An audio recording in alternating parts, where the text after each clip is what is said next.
मुझे देखकर वापस क्यों हो गई? बुलाओ ना इसे।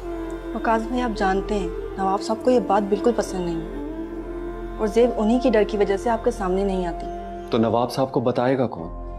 उसे कौन है कुछ देर के लिए आ जाए, ज्यादा वक्त नहीं लूंगा उसका। मैं ड्राइंग रूम में वेट कर रहा हूँ। मैं कहती हूँ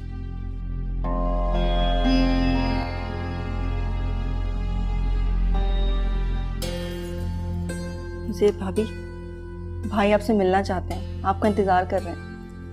अगर अब्बा मियाँ को पता चल गया तो कयामत आ जाएगी। भाई ड्राइंग रूम में गए हैं, आप भी जाएं। मैं यहीं खड़ी हूँ, कोई नहीं आएगा। अरे जाए ना, वो खैर थोड़ी ना है, आपके होने वाले दुल्हा हैं।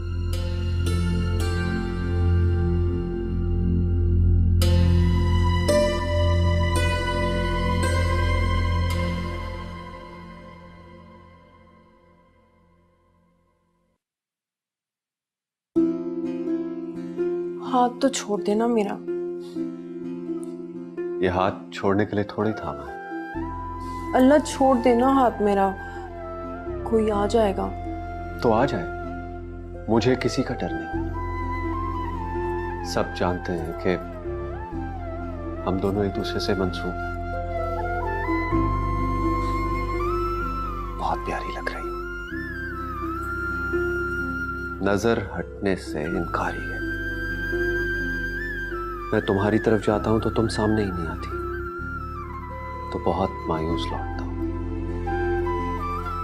क्यों सताती हो इतना मुझे? अब्बा मियाँ कहते हैं मंगनी की कोई शरई हैसियत नहीं होती। खानदानी लोगों के नजदीक जबान का इकरार ही सब कुछ होता है।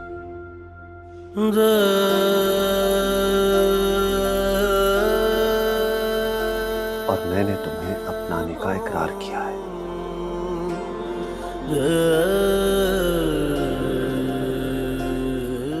अपने नाम की अंगूठी पहनाई है तुम्हें। भला इससे बढ़कर भी कुछ होता है क्या? बोलो ना सही।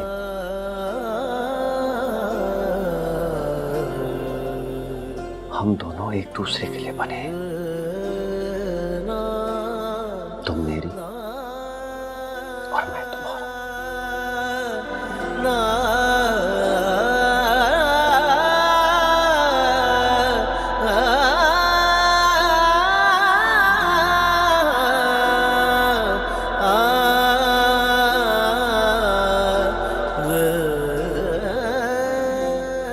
ज़ेब,